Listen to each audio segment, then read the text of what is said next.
Kartu su žolynais evoliucionavę gyvūnai suformavo derlingus dirvožemius. Tvarus ūkininkavimas padeda atgaivinti nualintą ekosistemą. Tinkamai ganomos karvės – efektyviausias biologinis įrankis šiam tikslui pasiekti. Regeneracinis ūkis smėlyne, taikantis alternatyvias karvių ganimo praktikas.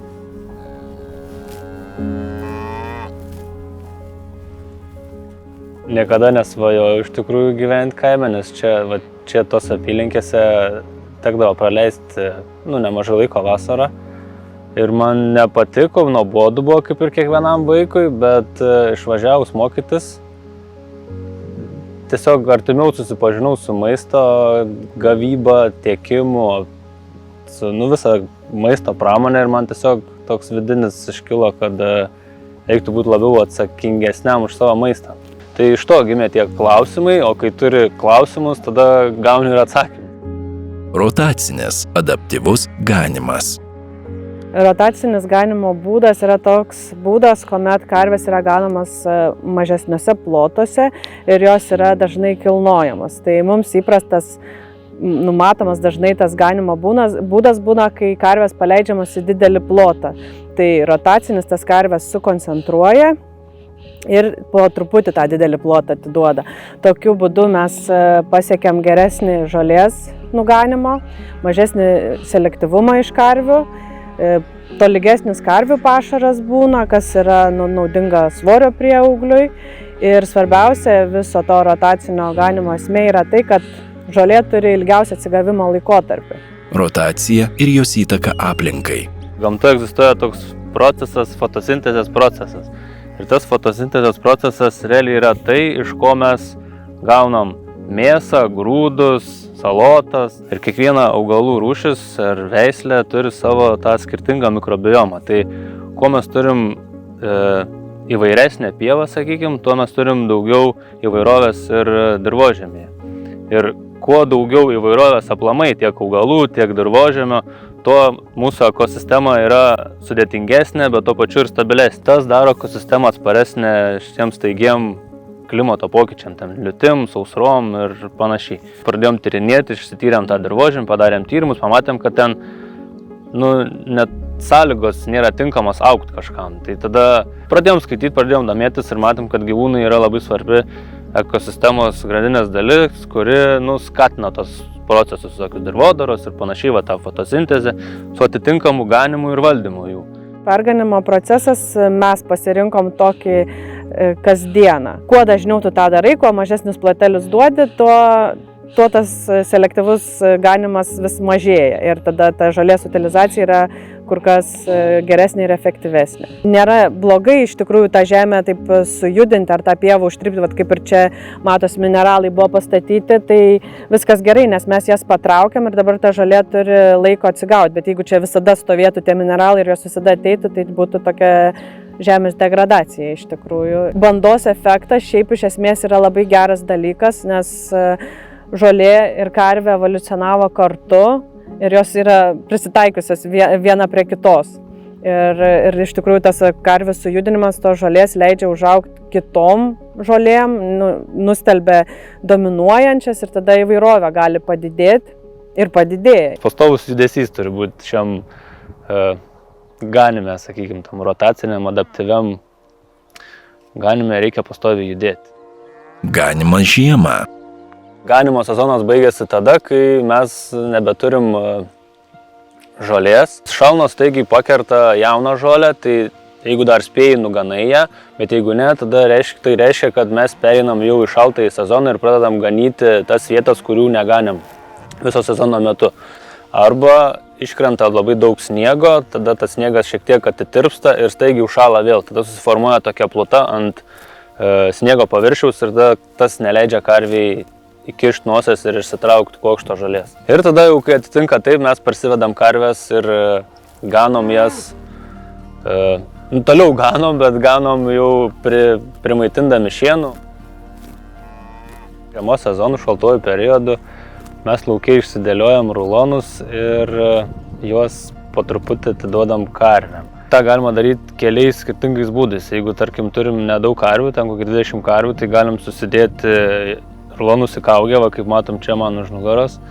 Ir tiesiog žiemos metu tos rulonus po truputį nusimetinėti ir palei piemenį išridenti karviam. Kitas būdas, kai jau turime daugiau karvių, tai galim tiesiog pasirinkti vėl pievą ir atitinkamai, jeigu geresnės kokybės šienas, tai galim ir, sakykime, geresniai pievai tą daryti. Reikia išsidėlioti rulonus taip, kad mes vis tiek galėtume judėti po truputį per tą lauką ir neužsibūti vienoje vietoje per daug. Tai reikia sulaukti to momento, kai gamta atvėsta, ateina šioks toks minusas, kad susidarytų šioks toks įšalas, sakykime taip.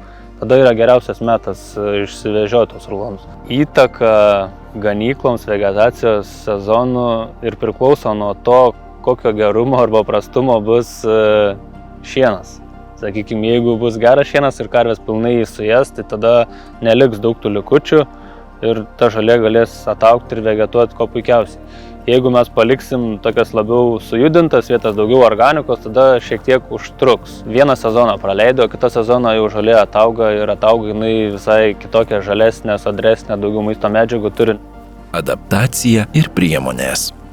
Pirmiausia, karvės yra labai įpročio gyvūnai ir jos turi priprasti prie to ganimosi būdo, bet jos kaip pripranta, tai jos gražiau atrodo, jos labiau prisitaikusios, mažiau ten viduriavimo problemų būna. Vienu ėdimu gauna visas tas maisto medžiagas ir visos bakterijos ten gauna tą tolygų pašaro. Jeigu tu ganai dideliam plote, tai jos iš pat pradžių eina, ėda tik tais baltymingas ir angliavandeniais turtingas viršūnes ir tada tos bakterijos, kurios virškina celiuliozę jų skrandyje, apmiršta, tada baigėsi tas maistingos viršūnės, ten, sakykime, po savaitės kitos pradeda ėsti tą celiuliozę turtingus augalo dalis ir tada tų bakterijų, jau kaip jos yra apmirusios, jų nėra. Ir tada ten gaunasi tie svorio kritimai ir sunkiausia dalis to rotacinio ganimo ir yra ta nustatyta tinkama plotą, kokio reikia karvėm, kad jos pakankamai prisimaitintų,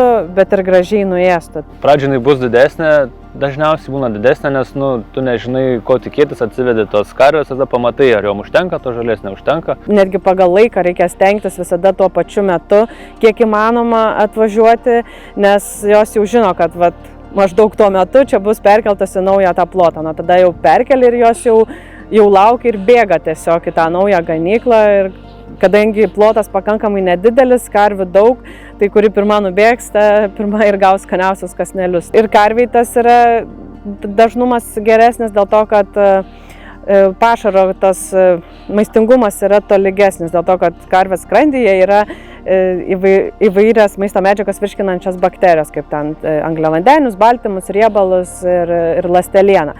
Tai kai jos ateina ir ėda sakykime, mažam platelį, jos paima iškart visas dalis ir viršūnėlę, kuri turi daugiau, sakykime, tų baltymų ir apatinę dalį, kuri turi daugiau celiuliozės. Tiesiog reikia pažinti tą savo bandą ir tai yra padaroma per laiką, bet viskas yra labai normalu dėl to, kad jeigu tu pradedi ganyti karvės, kurios niekada nesiganė mažose plotuose, tu vis tiek nepradėsi nuo pačio mažiausio ploto. Tu duosi kur kas didesnį, nes ir karviam reikia suprasti, kad jų ribos sumažėjo, nes tas elektrinis piemuo atlieka plėšrūno vaidmenį, kuris natūralioje gamtoje suspaudžia jas į bandas. Tai ir piemuo suspaudžia į bandas, tai tiesiog iš pat pradžių mažiau efektyviai tas plėšrūnas spaudžia jas, o paskui vis labiau ir per tą laiką ir tu pats suvoki, kaip stipriai jos, pavyzdžiui, nuganė, ar gerai nuganė ir mokaisi tu, mokosi ir karvės, nes tai nėra, kad čia vieną dieną dabar mes pradėsim taikyti tą intensyvų rotacinį ganimą. Taip nebus, turi po truputį ir tu išmokti, ir karvės turi prie to prisitaikyti. Reikia nepamiršti, kad tie gyvūnai šiaip visi gyveno lauke ir genetiniam tam informacijoje. Jie turi tą galimybę gyventi lauke, tik reikia jas pripratinti prie to. Tai ir, pavyzdžiui, karvės žiemos metu, matydamas, kad jos nepatenka į tvartą ir šiltą atmosferą, jos pradeda auginti storesnį kailį.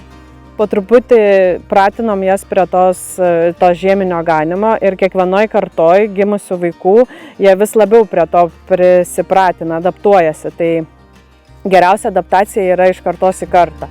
Priemonės, kurios būtinai reikalingos yra, tai elektros generatorius, kuo stipresnis, tuo geriau, bet jeigu kalbam apie mobilę sistemą, tai tada mes remiamės saulės energiją, tai jų tokių galingų nėra, bet tiesiog mes stengiamės ištreniruoti karves, kad jos būtų paklusnios jam. Tai čia yra pagrindinis dalykas, kad būtų elektros generatorius ir ištreniruotos karvės.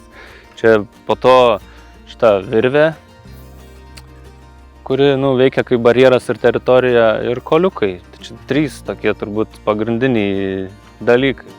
Ir tada labai svarbu pasirūpinti mineralais, kad visą laiką turėtų, ypač kai ateini tokias sąlygas, kur vyruoja monokultūra kažkokia, tai jau tai indikuoja, kad karvei reiks daugiau maisto iš šalies. Tos pievos yra nedėkingos iš vienos pusės, kad sunku jas yra aptverti, nes jos yra šlapios, bet iš kitos pusės jos yra labai dėkingos dėl to, kad karvės turi daug vandens šaltinių ir visą ganimo sezoną karvės geria iš natūralių vandens šaltinių. Turime vieną plotą prie namų, kuris neturi natūralaus vandens šaltinio. Tam, kad toliau tęsti rotacinio ganimo idėją, mes esam pasidarę tokią vandens liniją ir toj vandens linijoje jos jau, aišku, ten praleidžia daugiau to laiko, bet visus kitus plotelius vis tiek mes dalinam ir jos nuganę jį patraukam iš jų, kad jis jau atsigautų. Tai iš esmės šiek tiek to žemės paaukojam toj vandens linijai tam, kad apsaugot kitą žemę. Pokytis. Mano pagrindinis patarimas ūkininkam, kurie gano karves dideliuose plotuose ir galbūt norėtų pabandyti tą rotacinį ganimą, tai turima didelę ganyklą, pavyzdžiui, pabandyti bent jau į 2 dalis padalinti. Paskui gal 4, 6, 8 ir tiesiog taip pat truputį pratintis tą savo rotacinį ganimą. Manau, kad pabandžius padalintas ganyklas pasimatytų labai greitai rezultatas, kad apsimoka. Ir po šiai dienai mūsų plotai, nežinau, per 4 metus nepadidėjo, o banda tolygiai auga, bet mes vis gebam išlaikyti didesnę bandą tame pačiame turimam plote. Tai jau tai rodo, kad tiesiog ta žolė jinai gerėja. Jos fotosintezės vyksta daugiau, žolės užauga daugiau ir tada tų auganti ta banda yra išmaitinama tame pačiame plote. Man tai toks ūkininkavimo būdas yra pastovus tobulėjimas ir atradimas kažko naujo. Ir turbūt yra tai, kas motyvuoja kiekvieną dieną daryti tos dalykus. Nes tas visas stebėjimas to pokyčio ir kai tu turi išsikėlęs tikslus kažkokius, tai jų sieki ir tas motyvuoja. Tai dėl to ir darom. Ūkyje taikoma adaptyvaus rotacinio ganimo praktika ne tik leidžia pačiam ūkiui tapti atsparesniam klimato kaitos padariniams, bet kartu padeda ir juos mažinti. Moksliniai tyrimai rodo, kad pievos ganomos tokiu būdu efektyviausiai sugeria anglies dvideginį ir užrakina jį kaip anglį savo šaknų sistemoje bei dirvožemyje. Nuolatinis galvijų judėjimas taip pat kuria mozaikišką kraštovaizdį su įvairios struktūros žolynais, kas yra itin palanku saugant mus supančią biologinę įvairovę.